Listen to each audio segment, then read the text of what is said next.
D'une manière générale, Paul fait autorité. C'est un élément majeur dans le plan de Dieu.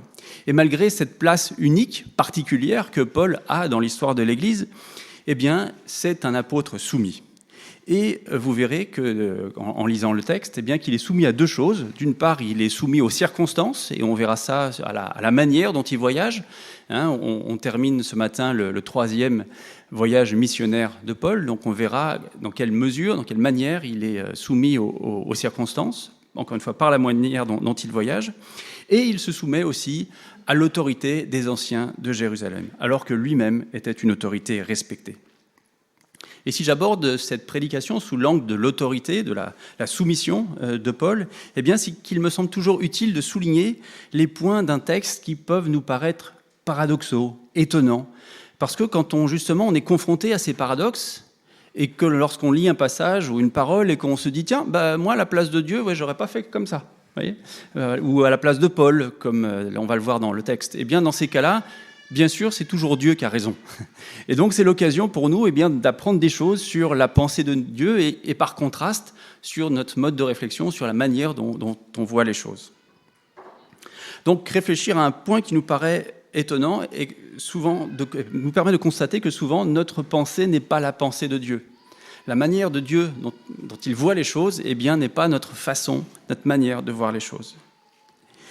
Et dans ces cas-là, encore une fois, nous avons des choses à apprendre. Et c'est pour ça que je vous donne cette clé de lecture avant de nous lancer justement dans la lecture du passage, pour que vous aiguisiez votre œil en vous disant « Tiens, qu'est-ce qui m'étonne dans ce texte ? Qu'est-ce qui nous paraît paradoxal ? Qu'est-ce qui nous paraît bizarre ?» Et le paradoxe, justement, que j'aimerais souligner ici ce matin, et vous l'avez compris, c'est que malgré la place que Paul occupe dans l'Église, malgré son autorité, eh bien, il est soumis à deux choses. D'une part, les circonstances, et aussi aux anciens de Jérusalem. Alors, je vous propose maintenant de lire Acte 21. On va lire les 26 premiers versets. Après nous être séparés, nous avons pris la mer pour aller directement à Kos, puis le lendemain à Rhodes, et de là à Patara. Ayant trouvé un bateau qui faisait la traversée vers la Phénicie, nous sommes montés à bord et sommes partis. Arrivés en vue de l'île de Chypre, nous l'avons laissé à gauche, poursuivant notre route du côté de la Syrie pour débarquer à Tyr. Le bateau devait en effet décharger sa cargaison. Comme nous avons trouvé des disciples, nous sommes restés 7 jours avec eux. Poussés par l'Esprit, les disciples disaient à Paul de ne pas monter à Jérusalem. Mais une fois les 7 jours passés, nous sommes repartis pour continuer notre route. Tous nous ont accompagnés avec leurs femmes et leurs enfants jusqu'à l'extérieur de la ville. Nous nous sommes agenouillés sur le rivage et avons prié. Puis, après avoir pris congé les uns des autres, nous sommes montés sur le bateau, tandis qu'ils retournaient chez eux. Mettant un terme à notre navigation, nous sommes allés de Tyr à Ptolémaïs, où nous avons salué les frères et sœurs et passé un jour avec eux. Nous sommes repartis le lendemain pour Césarée. Là, nous sommes entrés chez Philippe, l'évangéliste, qui était l'un des 7, et nous avons logé chez lui. Il avait 4 filles vierges qui prophétisaient. Nous étions là depuis plusieurs jours lorsqu'un prophète du nom d'Agabus est descendu de Judée. Il est venu nous trouver. Il a pris la ceinture de Paul, s'est attaché les pieds et les mains et a dit « Voici ce que déclare le Saint-Esprit. L'homme à qui appartient cette ceinture, les Juifs l'attacheront de la même manière à Jérusalem et le livreront entre les mains des non-Juifs. » En entendant cela, nous-mêmes et les croyants de Césarée, nous avons supplié Paul de ne pas monter à Jérusalem. Il a alors répondu « Que faites-vous là à pleurer et à me briser le cœur ? Je suis prêt non seulement à être emprisonné, mais encore à mourir à Jérusalem, pour le nom du Seigneur Jésus. » Comme il ne se laissait pas persuader, nous n'avons pas insisté et avons dit « Que la volonté du Seigneur soit faite. » À la fin de ces quelques jours, nous avons fait nos préparatifs et sommes montés à Jérusalem. Quelques disciples de Césarée sont aussi venus avec nous. Ils nous ont conduits chez un certain Mnason, originaire de l'île de Chypre. Il était disciple depuis longtemps et nous devions loger chez lui. À notre arrivée à Jérusalem, les frères et sœurs nous ont accueillis avec joie. Le lendemain, Paul s'est rendu avec nous chez Jacques, où tous les anciens se sont réunis. J'ai la concurrence. Après les avoir salués, il a raconté en détail ce que Dieu avait fait au milieu des non-juifs à travers son ministère. Après l'avoir entendu, ils se sont mis à célébrer la gloire du Seigneur. Puis ils lui ont dit, « Tu vois, frère, combien de milliers de Juifs on compte parmi les croyants, et tous sont zélés pour la loi. Or, ils ont entendu dire que tu enseignes à tous les Juifs vivant parmi les non-Juifs d'abandonner la loi de Moïse. Tu leur dirais de ne pas circoncire leurs enfants et de ne pas se conformer aux coutumes. Que faire donc ? Sans aucun doute, une foule se rassemblera, car on apprendra que tu es venu. C'est pourquoi fais ce que nous allons te dire. Il y a parmi nous 4 hommes qui ont fait un vœu. Prends-les avec toi, accomplis la cérémonie de purification avec eux et pourvois à leurs dépenses, afin qu'ils se rasent la tête. Ainsi, tous sauront que ce qu'ils ont entendu dire sur ton compte est faux, mais que toi aussi tu vis en respectant la loi. Quant aux croyants d'origine non juive, nous leur avons communiqué par écrit notre décision. Ils doivent seulement s'abstenir des viandes sacrifiées aux idoles, du sang des animaux étouffés et de l'immoralité sexuelle. Paul prit alors ces hommes, se purifia avec eux et entra le lendemain dans le temple pour annoncer à quelle date la période de purification prendrait fin et l'offrande serait présentée pour chacun d'eux.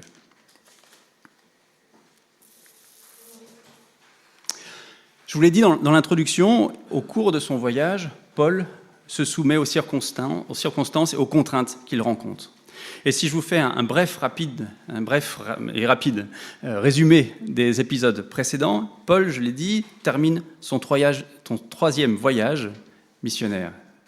Ça fait longtemps que je n'ai pas pris la parole en fait.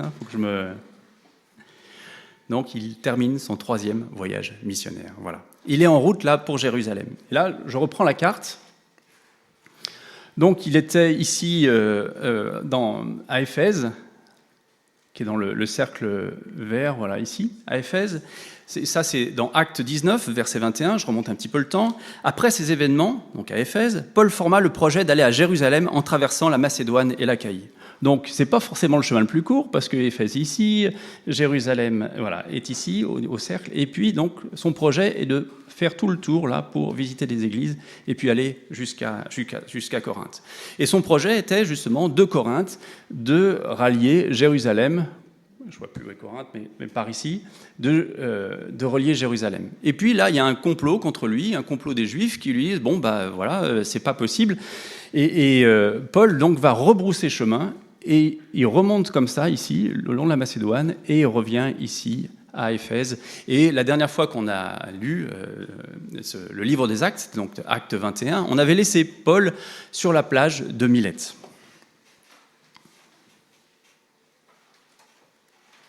Et à Milette, il avait fait demander aux anciens d'Éphèse, rappelez-vous, de venir, de lui rendre visite pour une dernière parole et puis un dernier adieu.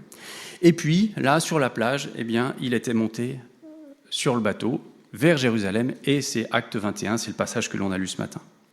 Et ce qui est paradoxal, c'est que compte tenu de la place que Paul a dans le plan de Dieu, on pourrait penser que c'est lui qui soumet les circonstances.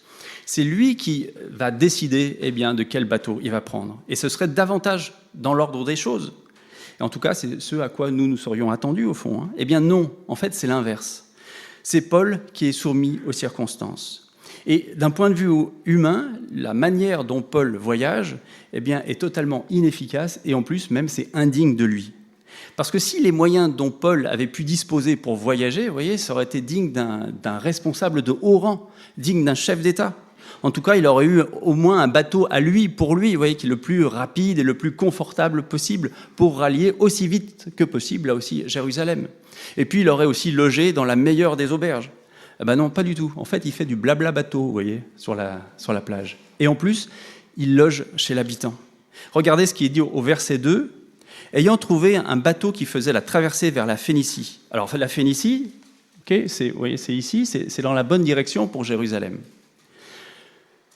Mais le fait d'aller à Jérusalem est conditionné par le fait de trouver un bateau qui aille dans la bonne direction. Et il en trouve un et il y va. Et le texte n'est pas très clair, mais on a l'impression qu'il a 2 bateaux. Vous voyez, un premier bateau jusqu'à Patara, ici, donc de Milette à Patara, et un deuxième bateau jusqu'à Tyr. Vous voyez, c'est quand même pas hyper efficace, pas hyper rapide. Et en plus, le bateau s'arrête à Tyr pour vider sa cargaison. Et Tyr était un port de commerce et c'était normal, au fond, qu'un navire marchand décharge sa cargaison à Tyr.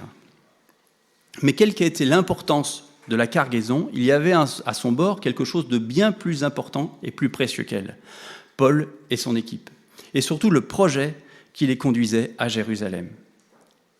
Et ce projet consistait à rendre témoignage de ce qui concerne Dieu. Et ça, c'est ce qu'on va lire un petit peu plus loin dans Acte 23, c'est comme ça qu'il le formule, c'est rendre témoignage de ce qui concerne Dieu. Et il n'y a pas de plus grand projet au fond. Et malgré ça, eh bien, Paul est soumis aux circonstances. Il doit s'arrêter à Tyr. Et la vitesse et son mode de voyage eh bien, est soumise aux contraintes du bateau et de son capitaine. Paul sait qu'il va à Jérusalem, c'est son projet, mais il ne maîtrise pas la manière dont il y va. Alors on ne sait pas vraiment comment Paul a eu la conviction de ce projet. Et j'ai lu tout à l'heure, dans Acte 19, le verset où ce projet est mentionné pour la première fois. Dans Acte 19, verset 21, je le relis. « Après ces événements, Paul forma le projet d'aller à Jérusalem, en traversant la Macédoine et l'Achaïe. » Et là, la formulation ne nous dit pas si c'est un projet qui vient de Dieu ou si c'est Paul qui a formulé ce projet, vous voyez.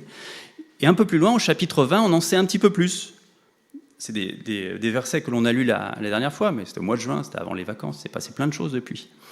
Et je relis dans Actes chapitre 20, versets 22 et 23. « Et maintenant, voici que lié par l'Esprit, je vais à Jérusalem, sans savoir ce qui m'arrivera. » Donc vous voyez, dans Acte 19, il formule le projet. Acte 20, il nous dit « Je vais à Jérusalem, mais lié par l'Esprit. Je sais seulement que de ville en ville, l'Esprit Saint m'avertit que des liens et des souffrances m'attendent. » Donc il sait qu'il va à Jérusalem, mais le parcours et les délais, eh bien, il ne les connaît pas. Et en plus, il utilise l'expression, vous voyez, lié par l'Esprit. Et on sent bien que par cette formule, que sa marge de manœuvre est plutôt faible. Alors il ne sait pas précisément ce qui va lui arriver à Jérusalem, sauf que ce ne sont pas des choses agréables, vous voyez, des liens et des souffrances m'attendent.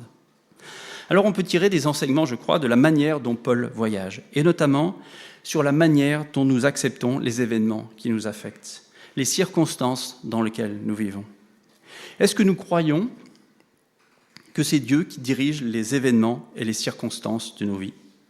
Est-ce que nous les acceptons, comme Paul a accepté le rythme et les moyens de transport, au fond, qui l'ont conduit jusqu'à Jérusalem? Est-ce que nous acceptons que tout ce qui nous arrive, bonheur comme malheur, eh bien, vienne de Dieu, ou au moins qu'il les ait permises? Est-ce que nous sommes d'accord avec ça? Est-ce que nous sommes d'accord pour reconnaître et d'accepter que Dieu dirige absolument toutes les circonstances de notre vie, même les plus désagréables? Et c'est pas évident, hein? À part d'être obligé de voyager au rythme du bateau, là, Paul n'a pas eu véritablement de problème entre Milette et Jérusalem. C'était plutôt un voyage tranquille. Mais on sait qu'à d'autres occasions, à d'autres voyages, eh bien, ces voyages ont été largement plus compliqués. Il a fait naufrage, il a été battu, il a connu la faim, la soif, il a connu la prison, le dénuement, et le Seigneur ne l'a vraiment pas épargné. Et c'est encore un paradoxe, parce que le Seigneur a eu peu de serviteurs aussi zélés que Paul. Et on aurait imaginé un petit peu plus de bienveillance de la part de Dieu envers Paul. Est-ce qu'on peut en déduire que le Seigneur n'a pas béni Paul, qu'il ne l'aimait pas? Ça n'a pas de sens. Bien évidemment que le Seigneur aimait Paul, bien évidemment qu'il l'a béni. Et il y a un piège dans lequel il serait facile de tomber. Et il est tentant de corréler l'amour que Dieu nous porte aux bénédictions visibles qu'il nous donne. Vous voyez, de corréler l'amour de Dieu aux bénédictions visibles qu'il nous donne. Pensons-nous être plus aimés de Dieu quand tout va bien que lorsque tout va mal? Quelles que soient les circonstances de nos vies, Dieu aime tous ses enfants. Même si à vue humaine, eh bien, certains ont l'air d'être plus bénis que d'autres. Mes amis, en tant qu'enfants de Dieu, nous avons tous reçu la même grâce. Et nous recevons tous le même amour de la part de Dieu. Il n'y a pas de grâce premium, vous voyez, ou de grâce ordinaire. Non, il y a la grâce que Dieu nous donne. Pas plus qu'il y a de petit amour ou de grand amour de Dieu. Il y a l'amour que Dieu nous donne. Et que chacun reçoit à mesure où il lui a confié sa vie. Christ est mort pour chacun d'entre nous, tous individuellement. Nous avons tous le même prix aux yeux de Dieu. Il n'y a pas de chrétiens de première classe ou de deuxième classe. Et c'est vrai que nous avons des vies, des circonstances de vie différentes. Et sommes-nous prêts à les accepter, justement, ces circonstances, et à croire que Dieu maîtrise toute chose qui nous concerne? Vous connaissez peut-être cette réplique de Forrest Gump. Tom Hanks, qui joue Forrest Gump, est assis sur le banc, là, et puis il a une jeune femme à côté de lui, puis il a une boîte de chocolat. Et là, il y a une grande citation que certains ont déjà en tête. Eh bien, la vie, c'est comme une boîte de chocolat. On ne sait jamais sur quoi on va tomber. Et c'est sa maman qui lui disait ça, dans le film. Et si nous sommes chrétiens ou chrétiennes, eh bien, est-ce que nous sommes d'accord pour croire que c'est Dieu qui nous donne les chocolats? Et que parfois, il nous en donne un à la liqueur, vous voyez, les chocolats que personne n'aime. Et on se demande pourquoi ils sont là, d'ailleurs. Et, ah non, c'est tombé sur moi. Mais tous les chocolats n'ont pas le même goût. Et dans le texte que nous avons lu, Paul n'a pas eu à vivre de circonstances difficiles. Il a simplement eu besoin de patience et d'humilité pour s'adapter aux circonstances. Accepter qu'il ne pouvait pas aller à Jérusalem comme il le voulait et par le chemin qu'il voulait. Patience et humilité. Patience et humilité. Peut-être que ce serait pas mal pour nous aussi de faire preuve de patience et d'humilité. Alors nous ne vivons pas tous des circonstances de vie dramatiques auxquelles nous devons nous soumettre, et heureusement, nous n'avons pas besoin de faire de gros efforts pour accepter les circonstances de notre vie. Et pour poursuivre l'image de la boîte de chocolat, parfois, souvent, on a de bons chocolats, vous voyez, dans notre vie, et notre vie est cool, et c'est chouette. Comme le voyage de Paul entre Milet et Jérusalem, ce voyage-là, il était plutôt tranquille, si l'on compare avec d'autres voyages que Paul a pu connaître. Peut-être que simplement, de faire preuve de patience et d'humilité serait une bonne chose pour nous. En tout cas, je ne sais pas pour vous, mais pour moi, c'est sûr. Juste accepter que tout ne se passe pas comme prévu, ou accepter que nous devons attendre pour avoir des circonstances plus favorables pour lancer un projet, par exemple. Que quelqu'un nous dise non. Patience et humilité pour reconnaître que nous dépendons de la volonté d'autres personnes, comme Paul dépendait du bateau, des escales, de la cargaison, de son capitaine. Patience et humilité, c'est pas facile, hein? Et les disciples aussi, dans le texte que nous avons lu, ont eu à faire preuve de patience et d'humilité. Dans des conditions différentes, à 2 reprises, l'Esprit Saint leur a parlé. Quand même, l'Esprit Saint leur a parlé, au point que ça leur a fait dire à Paul « Ne va pas à Jérusalem ». En verset 4, poussés par l'Esprit, les disciples disaient à Paul de ne pas monter à Jérusalem. Et un petit peu plus loin, au verset 12, avec le prophète Agabus, là, après l'avoir entendu, ils disent « En entendant cela, nous-mêmes et les croyants de Césarée, nous avons supplié Paul de ne pas monter à Jérusalem. » C'est bizarre quand même. C'est des paroles qui viennent de l'Esprit, et ils disent à Paul de ne pas aller à Jérusalem, alors que Paul, lui, de son côté, il veut aller à Jérusalem. Paradoxe, là encore. Est-ce que ça veut dire que Paul n'était pas dans la volonté de Dieu en voulant aller à Jérusalem? Bien sûr que non. Il n'est pas question de penser que Paul désobéissait à l'Esprit en voulant aller à Jérusalem. Il n'est pas non plus question de remettre en cause ce que leur a dit l'Esprit Saint, ce qu'a dit l'Esprit Saint aux disciples. Le texte nous dit « poussés par l'Esprit », donc c'est réel. Ils ont réellement reçu une information, un message de la part du Saint-Esprit. Mais il est probable qu'ils aient mal interprété ce que leur avait dit l'Esprit. Il est possible que l'Esprit, effectivement, les ait prévenus de ce qui attendait Paul, et qu'ils ont interprété ce message en disant à Paul de ne pas aller à Jérusalem. Et je trouve que la conclusion de ce différend est très belle, et on le voit au verset 14, que la volonté du Seigneur soit faite. Sans humilité de la part des disciples, eh bien, ils auraient pu s'arc-bouter sur cette décision en disant c'est l'Esprit Saint qui nous a parlé, Paul. Et ils auraient pu insister pour essayer de lui faire changer ses plans. Non, ils ont fait preuve aussi d'humilité en acceptant de ne pas avoir raison, que la volonté du Seigneur soit faite. Et avant de terminer cette partie, je voudrais revenir sur les conséquences positives qu'a eu la soumission de Paul aux circonstances. Parce que ça lui a donné l'occasion de passer du temps avec les disciples. Regardez, il a passé 7 jours à Ptolémaïs, à Tyr, et 1 jour à Ptolémaïs, où il revoit Philippe l'évangéliste. C'est le même Philippe qui a annoncé l'évangile dans Acte 8 à l'eunuque éthiopien. C'est ce Philippe-là. Donc ça a dû être forcément des moments bénis. Et ces moments bénis de rencontres, de retrouvailles, n'auraient pas eu lieu si Paul avait tiré tout droit jusqu'à Jérusalem et s'il ne s'était pas laissé porter justement par les circonstances, guidé par Dieu. Paul, enfin, arrive à Jérusalem. et il est accompagné par quelques chrétiens de Césarée.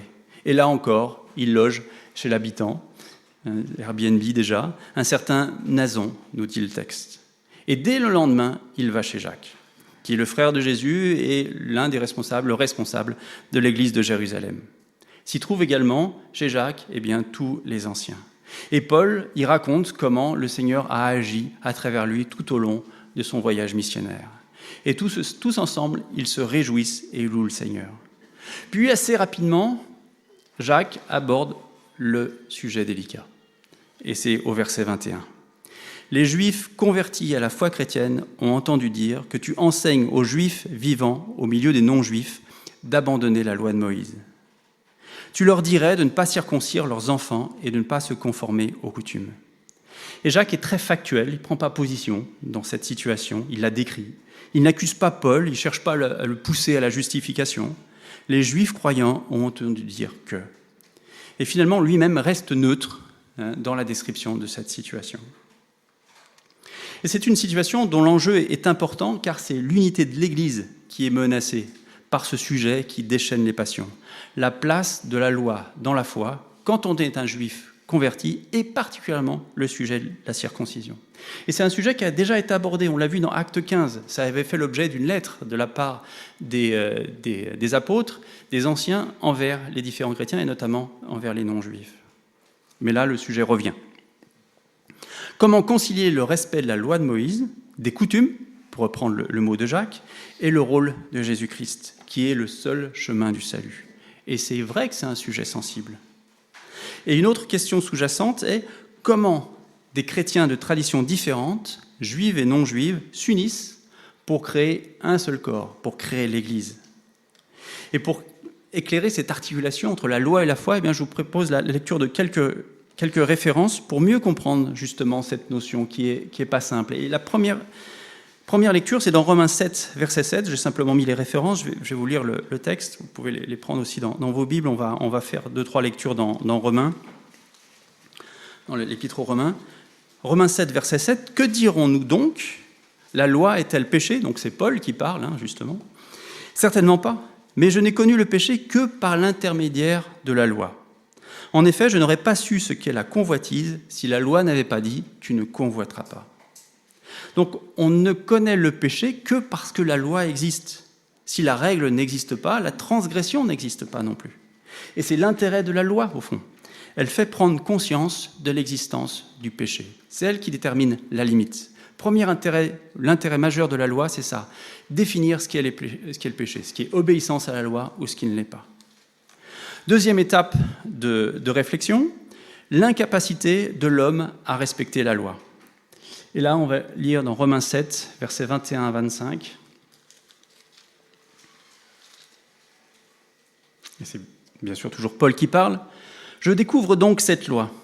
Alors que je veux faire le bien, c'est le mal qui est à ma portée. En effet, je prends plaisir à la loi de Dieu dans mon être intérieur. Mais je constate qu'il y a dans mes membres une autre loi. Elle lutte contre la loi de mon intelligence et me rend prisonnier de la loi du péché qui est dans mes membres. Malheureux être humain que je suis, qui me délivrera de ce corps de mort ? J'en remercie Dieu, c'est possible par Jésus-Christ notre Seigneur. Ainsi donc, par mon intelligence, je suis esclave de la loi de Dieu, mais par ma nature propre, je suis esclave de la loi du péché. Donc mon intelligence, ma volonté profonde est d'obéir à la loi de Dieu, parce que je sais intrinsèquement qu'elle est bonne pour moi. Mais ma nature pécheresse, ma nature de pécheur, me pousse à la transgresser. Et si je regarde l'état de mon cœur, l'état de mes pensées, je ne peux que reconnaître que je suis incapable de respecter la loi. Et ça fait apparaître mon besoin de Christ, justement, car avec lui, respecter la loi est possible. Et c'est la troisième étape de ma réflexion, c'est justement le rôle de Christ. Et on va reprendre dans Romains.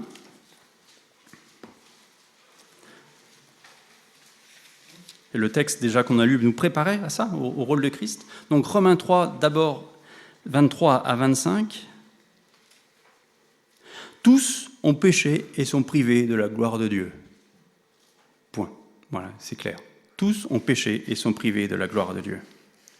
Et ils sont gratuitement déclarés justes par sa grâce, par le moyen de la libération qui se trouve en Jésus-Christ.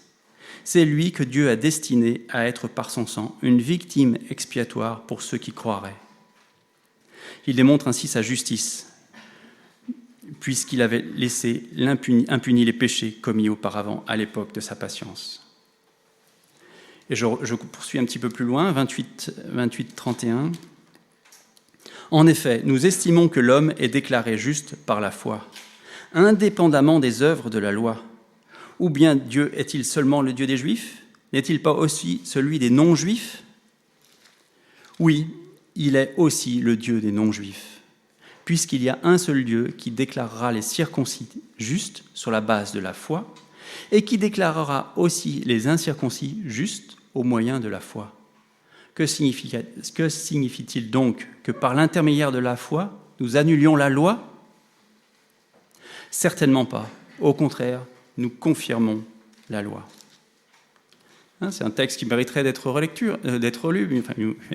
ou une relecture, voyez. Mais nous confirmons la loi. Au temps de l'Ancienne Alliance, avant la venue de Jésus-Christ, pour être juste, il fallait respecter la loi, ce qui était impossible à cause justement de la nature pécheresse de l'homme, on l'a déjà dit.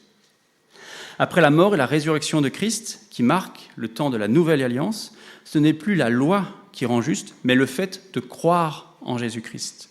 La loi n'est pas annulée, mais confirmée. Mais au fond, de quoi on parle en parlant de la loi? Parce que si on regarde l'Ancien Testament, ce sont des centaines de préceptes et de lois.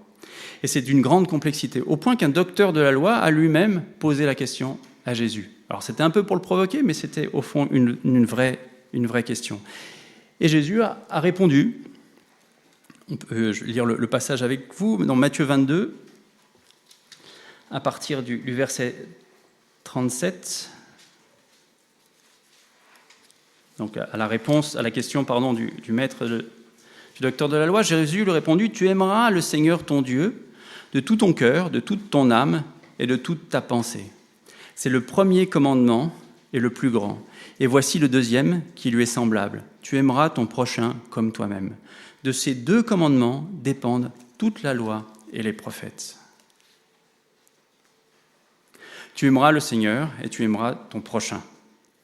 Et même si nous ne sommes pas soumis à la loi juive, effectivement, ces commandements-là, d'aimer Dieu, d'aimer son prochain, sont aussi, bien sûr, tout à fait valables pour nous. Et toute la loi converge vers ces deux commandements. Et on a bien conscience que seul, par nos propres moyens, il nous est impossible de respecter ces commandements, de respecter la loi. Alors on a besoin d'être aidé. Et celui qui nous aide, c'est l'Esprit Saint que Dieu a envoyé aux chrétiens au moment de la Pentecôte. C'est ce qu'on a lu dans le deuxième chapitre du livre des Actes. Et nous connaissons le fruit de l'Esprit: amour, joie, paix, patience, bonté, bienveillance, foi, douceur, maîtrise de soi. Galates 5, verset 22, pour ceux qui prennent des notes. Et ça nous aide à aimer notre prochain. Ça nous aide à aimer Dieu. Mais même avec l'aide de l'Esprit Saint, et nous le savons bien, nous n'arrivons pas toujours à aimer Dieu et notre prochain comme nous devrions le faire. Au temps de l'Ancienne Alliance, lorsque la loi était transgressée, il fallait faire un sacrifice pour être à nouveau juste, à nouveau pur. Avec la Nouvelle Alliance, la mort de Christ, Fils de Dieu, a suffi pour être définitivement rendu juste, une fois pour toutes, car il était le sacrifice ultime. La loi n'a pas été annulée, mais confirmée. Et l'Esprit Saint nous aide à la respecter. Et la mort de Christ nous permet d'être pardonnés quand nous la transgressons. Et surtout, ce n'est pas la loi qui sauve, mais Christ. Jacques dit que Jacques parle des Juifs convertis, croyants. Ça veut dire ils avaient compris le rôle de Jésus-Christ, Sauveur. Une dernière référence, pour être complet et aussi clair que possible, dans Galates 3, 28. Il n'y a plus ni juifs ni non-juifs, il n'y a plus d'esclaves, il n'y a plus esclaves ni libres, il n'y a plus ni hommes ni femmes, car vous êtes tous un en Jésus-Christ. Alors si Paul écrit ça, quel est le problème entre les juifs et les non-juifs? Vous voyez, tout ça pour ça. Pourtant, ça paraît super simple. Parce que ça signifie au fond que ce verset signifie qu'aux yeux de Dieu, nous avons tous la même valeur. Nous avons tous la même valeur, nous sommes tous aimés de la même manière. Mais bien sûr, nous gardons nos différences Il n'y a plus ni juifs ni non-juifs, mais dans l'église de Jérusalem, il y a des chrétiens d'arrière-plan différents, de cultures différentes. Et pour créer l'unité, elles ont besoin d'être respectées. Ces différences existent, elles ne sont pas supprimées. Et pour reprendre les exemples de Paul, eh bien, il existe encore, vous l'avez remarqué, des hommes et des femmes, vous voyez, dans l'église. Il y a des personnes de conditions sociales différentes. Il y a des libres, des gens, personnes libres, il y a des esclaves, pour les exemples de Paul. Et il y a des juifs et des non-juifs. Et là, encore une fois, il y avait dans l'église de Jérusalem des chrétiens d'origines différentes qui méritaient d'être pris en compte, dont les origines aussi méritaient d'être respectées, tout en ayant en tête que seul Christ est sauveur. Et même si le respect de la loi et des coutumes, pouvait paraître secondaire par rapport à la foi en Jésus-Christ, elle méritait encore une fois d'être respectée. Et c'est ce qu'a fait Paul. Il a accepté de se soumettre à l'autorité des anciens sur un point qui aurait pu paraître secondaire. Il ne discute pas, il ne se justifie pas, il n'explique pas qu'ils ont mal compris, c'est pas ce qu'il a voulu dire, enfin bref, vous voyez, tout ce qu'on aurait été capable de faire, nous, il ne rentre pas dans le débat. Et en plus, et point aussi majeur, il ne se sent pas remis en cause dans son ministère pour autant par rapport à ce que Jacques lui dit. Il a simplement obéi.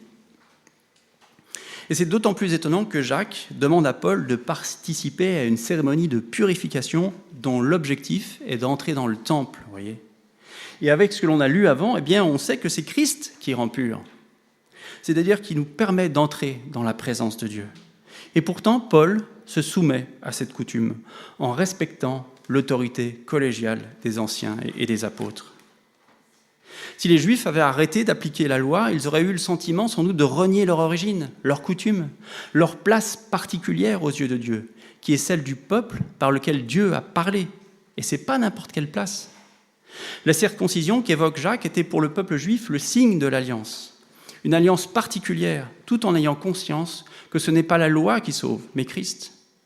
Peut-être que Paul aurait eu raison de s'expliquer, d'expliquer son point de vue, expliquer que peut-être la loi tenait une place trop importante par rapport à Jésus-Christ, qu'il fallait faire attention, qu'il y avait des pièges. Il aurait pu aussi dire que ce n'est pas la coutume qui purifie, mais que c'est Christ par sa mort sur la croix. Que c'est ça qui rend saint et pas la cérémonie de purification. Et c'est sans doute là aussi ce que nous aurions fait à la place de Paul. Et ce n'est pas l'attitude que Paul a choisie. Et puis d'ailleurs, les anciens et Jacques, ils savaient tout ça, ils n'avaient pas besoin d'être évangélisés. Paul choisit de se soumettre à leur autorité parce qu'il avait le souci de l'unité de l'église de Jérusalem, à condition bien sûr que les Juifs aient conscience du rôle de Christ. Et c'est sans doute un enseignement que nous avons à tirer pour nous-mêmes, que le Seigneur nous donne la sagesse de distinguer l'essentiel du secondaire, pour préserver l'unité, la relation et d'accepter aussi les différences, comme Paul a su le faire. Mais c'est vrai dans l'Église, bien sûr, mais c'est vrai aussi dans les familles, c'est vrai dans le couple. Nous ne sommes plus soumis à la loi juive, nous, bien sûr, mais nos pratiques, nos habitudes, nos coutumes, à nous, eh bien, sont parfois aussi strictes que la loi juive, vous voyez. J'ai eu l'occasion, il y a quelques temps, de discuter avec Mike Evans. Mike Evans, beaucoup le connaissent, c'était l'ancien directeur de l'Institut biblique de Genève. Aujourd'hui, il est à la retraite et il a eu 5 enfants. Et il me disait, quand ses enfants étaient jeunes, bon, ça date, je pense que ses enfants ont mon âge, vous voyez, eh bien, il était en conflit avec eux parce qu'il voulait leur interdire de venir au culte en jean.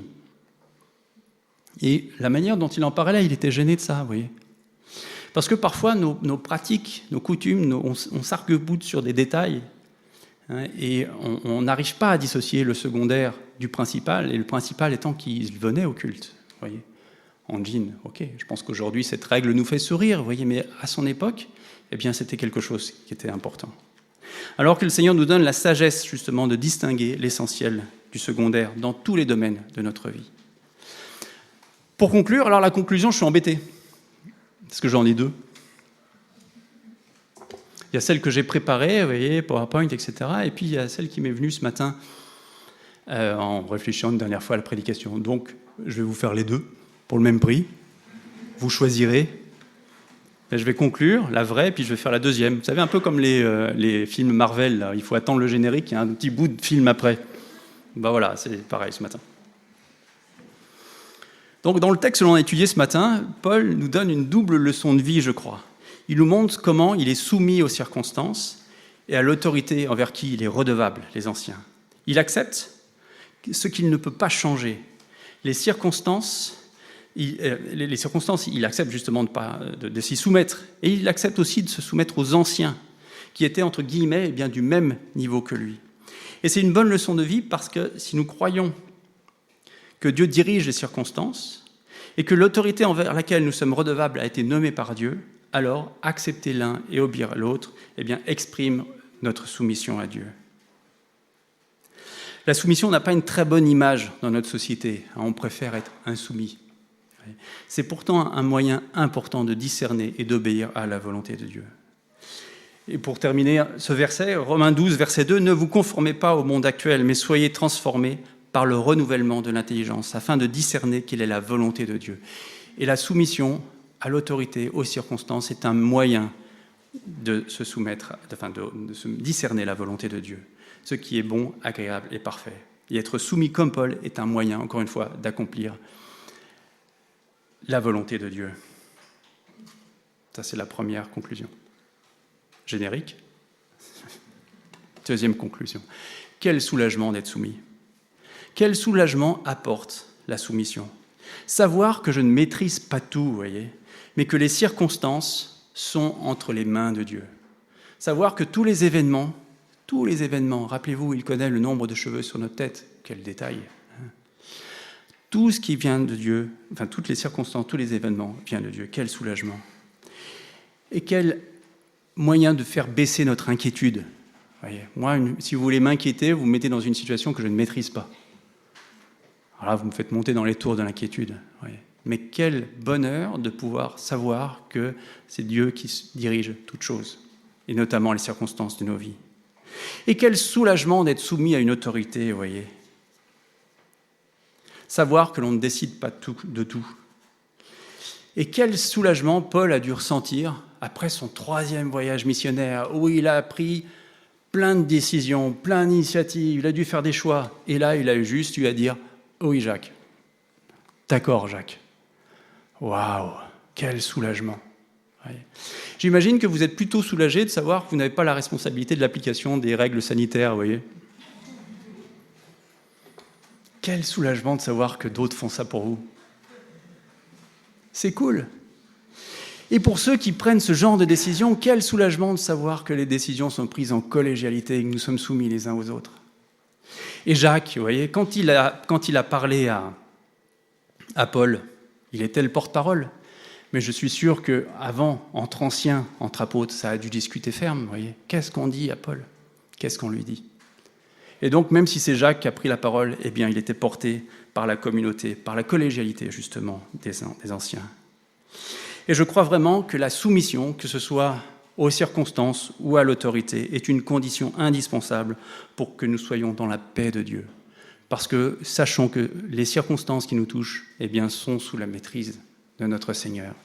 Et que, eh bien, nous sommes aussi soumis à une autorité. Et notamment l'autorité ultime, bien sûr, que c'est notre Seigneur. Amen. Nous sommes heureux d'avoir passé ce moment ensemble. Rendez-vous dimanche prochain à 10h30 sur notre chaîne YouTube. Pour mieux connaître notre Église, visitez notre site www.ecegrenoble.fr. Si vous désirez entrer en contact avec l'un des responsables, écrivez-nous à contact@ecegrenoble.fr. Retrouvez les liens du site et l'adresse de contact en description. À bientôt!